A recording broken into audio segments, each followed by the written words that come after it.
আজকের এই বিশেষ আলোচনায় স্বাগতম। গ্লোবাল ট্রেড বা আন্তর্জাতিক বাণিজ্যের কথা ভাবলেই প্রথমে যে চিন্তাটা মাথায় আসে তা হলো ঝুঁকি। বিশেষ করে বাংলাদেশের মতো দারুণ সম্ভাবনাময় কিন্তু চ্যালেঞ্জিং ইমার্জিং মার্কেটগুলোতে নিরাপদে ও লাভজনকভাবে ব্যবসা সম্প্রসারণ করাটা বেশ কঠিন মনে হতে পারে। আজ আমরা ঠিক এই বিষয়টি নিয়েই কথা বলবো, কিভাবে স্ট্র্যাটেজিক ম্যাচমেকিং ব্যবহার করে আন্তর্জাতিক বিনিয়োগকারীরা এই ঝুঁকিগুলো স্মার্টলি সামলাতে পারেন। চলুন সরাসরি মূল বিষয়ে ঢুকে পড়ি। যে কোনো সোর্সিং এক্সিকিউটিভ যখন ক্রস বর্ডার বাণিজ্যের নতুন কোনো সুযোগ নিয়ে কাজ করেন, তখন সবার আগে একটা বড় প্রশ্নই সামনে চলে আসে, আর তা হলো কিভাবে বিশ্ব বাণিজ্যের এই ঝুঁকিগুলোকে কার্যকরভাবে কমানো যায়। আজকের পুরো আলোচনা জুড়েই আমরা মূলত এই প্রশ্নের উত্তরটা খোঁজার চেষ্টা করব। আজকের এই এক্সিকিউটিভ ব্রিফিংটিকে খুব সুন্দরভাবে কয়েকটি ভাগে সাজানো হয়েছে। আমরা একে একে বিশ্ব বাণিজ্যের সুযোগ, ক্রস বর্ডার বাণিজ্যের ঝুঁকি, ম্যাচমেকিংয়ের আসল শক্তি, গার্মেন্টস এবং অ্যাগ্রো খাতে এর সাফল্য এবং সবশেষে পার্টনার ভেরিফিকেশনের ধাপসমূহ নিয়ে কথা বলবো। তাহলে চলুন আমাদের প্রথম পয়েন্ট অর্থাৎ বিশ্ব বাণিজ্যের সুযোগ দিয়ে আলোচনা শুরু করা যাক। ম্যাক্রো ইকোনমির দিকে তাকালে একটা ব্যাপার খুব পরিষ্কার, পুরো বিশ্বের বিনিয়োগকারীদের নজর এখন দক্ষিণ এশিয়ার দিকে। বিশেষ করে বাংলাদেশের কথা যদি বলি, এখানকার জনসংখ্যা ১৭০ মিলিয়ন বা ১৭ কোটিরও বেশি। তার মানে বিশাল একটা কনজিউমার মার্কেট বা ভোক্তা বাজার এখানে তৈরি হয়েছে, যা একই সাথে খুব দ্রুত শিল্পায়নের দিকে এগিয়ে যাচ্ছে। শুধু কি জনসংখ্যা? একদমই না।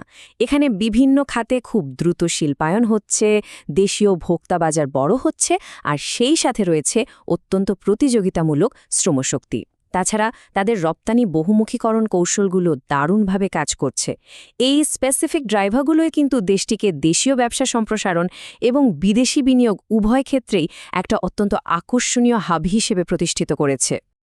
এবার আসা যাক আমাদের দ্বিতীয় ভাগে, ক্রস বর্ডার বাণিজ্যের ঝুঁকি। সম্ভাবনা তো দেখলাম, কিন্তু চ্যালেঞ্জগুলো ঠিক কোথায়?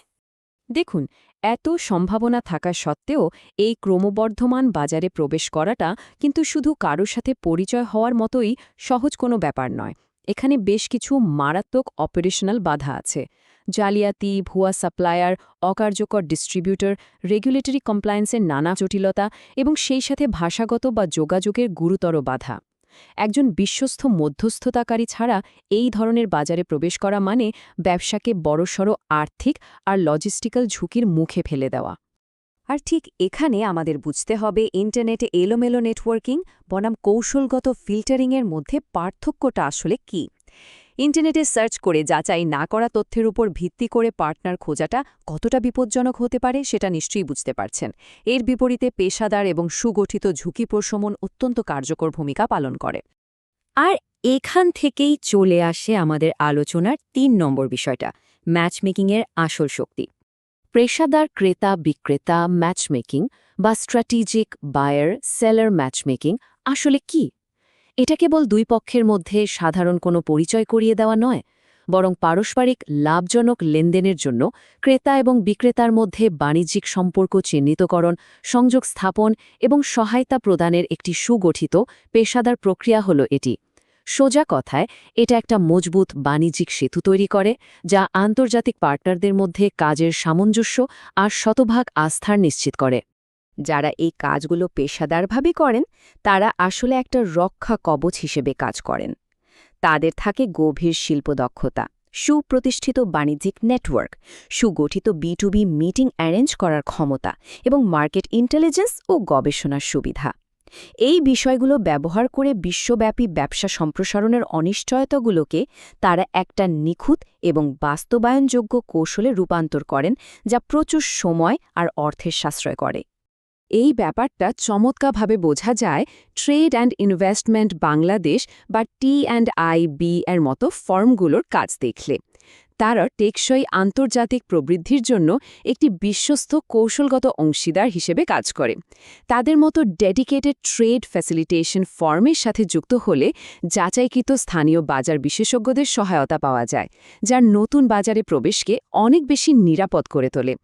চলুন এবার ৪ নম্বর ভাগে যায়, গার্মেন্টস এবং অ্যাগ্রো খাতে এই ম্যাচমেকিং কীভাবে সাফল্য আনছে সেটা একটু দেখে নেওয়া যাক। একটা ব্যাপার মনে রাখা জরুরি, ম্যাচমেকিং পরিষেবাগুলো কিন্তু প্রতিটি সাপ্লাই চেইনের নির্দিষ্ট উদ্দেশ্য অনুযায়ী কাস্টমাইজ করা যায়। তৈরি পোশাক বা আরএমজি খাতের কথাই যদি ধরি, এখানে আন্তর্জাতিক ক্রেতা খোঁজা, ম্যানুফ্যাকচারিং কোলাবোরেশন তৈরি এবং সোর্সিং পার্টনারশিপ নিশ্চিত করার দিকে জোর দেওয়া হয়। অন্যদিকে এগ্রো প্রসেসিং বা কৃষি প্রক্রিয়াজাতকরণ শিল্পে রপ্তানি ক্রেতা চিহ্নিত করা, আঞ্চলিক চাহিদা বোঝা এবং দেশব্যাপী সঠিক ডিস্ট্রিবিউটর নিয়োগ করাটাই হল প্রধান কাজ। এবার আসি আমাদের ৫ নম্বর এবং শেষ ভাগে, পার্টনার ভেরিফিকেশনের ধাপসমূহ। অংশীদার বা পার্টনার যাচাই করার এই প্রক্রিয়াটা ঠিক কিভাবে কাজ করে। টিএনডিবির কথা যদি বলি, তারা অত্যন্ত কঠোর ৪টি ধাপ অনুসরণ করে। প্রথমে বিজনেস প্রোফাইল রিভিউ, এরপর কমিউনিকেশন ভ্যালিডেশন বা যোগাযোগ যাচাই, তারপর বাজারে সুনামের মূল্যায়ন এবং সবশেষে অপারেশনাল ভেরিফিকেশন, অর্থাৎ একজন সাপ্লায়ার বা ডিস্ট্রিবিউটর সত্যিই বৈধ কিনা, তাদের সক্ষমতা আছে কিনা এবং ক্রস বর্ডার বাণিজ্যের জন্য তারা পুরোপুরি প্রস্তুত কিনা তা নিশ্চিত করতে এই ফিল্টারিংগুলো করা হয়। তবে শুধু প্রাথমিক যাচাইকরণই কিন্তু শেষ কথা নয়। ক্রস বর্ডার লেনদেন মসৃণভাবে পরিচালনা করার জন্য নিরবচ্ছিন্ন সাপোর্ট দরকার। এর মধ্যে আমদানি রপ্তানি গাইডেন্স, বাণিজ্যিক সমন্বয়, রেগুলেটরি কমপ্লায়েন্স গাইডেন্স, সঠিক ডকুমেন্ট তৈরিতে সহায়তা এবং চলমান ব্যবসায়িক পরামর্শের মতো বিষয়গুলো অন্তর্ভুক্ত থাকে।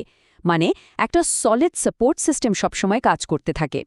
এই সুগঠিত ভেরিফিকেশন আর ফ্যাসিলিটেশনের সত্যিকারের রিটার্ন অন ইনভেস্টমেন্ট কেমন, এর চমৎকার একটা উদাহরণ পাই কানাডার ক্যানভেস ইনকর্পোরেটেডের প্রতিষ্ঠাতা ও সিইও মুস্তাফিজুর রহমানের কথায়। তিনি বলেছেন, তাদের কৌশলগত অন্তর্দৃষ্টি, বাজার বোঝার ক্ষমতা এবং হাতে কলমে সহায়তা বাংলাদেশে ব্যবসাগুলোর সাথে আমাদের সম্পৃক্ততা জোরদার করতে উল্লেখযোগ্য অবদান রেখেছে। অর্থাৎ যারা বাস্তবে এই সেবাগুলো নিচ্ছেন, তারা এর সত্যিকারের ভ্যালুটা বুঝতে পারছেন। পুরো আলোচনা থেকে সবচেয়ে বড় যে শিক্ষাটি আমরা পেলাম তা হল, কৌশলগত ম্যাচমেকিং হল এমন একটি বাণিজ্যিক অনুঘটক যা যে কোনো বাণিজ্যের ঝুঁকি কমিয়ে সেখানে নির্ভরযোগ্যতা নিয়ে আসে। আন্তর্জাতিক সাপ্লাই চেইন সুরক্ষিত করতে চাইলে পেশাদার ম্যাচমেকিং এখন আর কোনো ঐচ্ছিক বিষয় নয়, বরং এটি একদমই অপরিহার্য। বিশ্ব অর্থনীতি দিন দিন আরও বেশি একে অপরের সাথে কানেক্টেড হচ্ছে, আর এই প্রতিযোগিতার বাজারে সবচেয়ে সফল বিনিয়োগকারী হবেন তারাই যারা ভাগ্যের ওপর নির্ভর না করে সুনির্দিষ্ট কৌশলকে বেছে নেবেন। তাই আলোচনার শেষে এই প্রশ্নটা থেকেই যায়, ভবিষ্যতের বৈশ্বিক সম্প্রসারণ কি ইন্টারনেটের এলোমেলো সার্চের ওপর নির্ভর করবে, নাকি যাচাইকৃত বাণিজ্যিক সেতুর কৌশলগত নিশ্চয়তার ওপর? একটু ভেবে দেখবেন।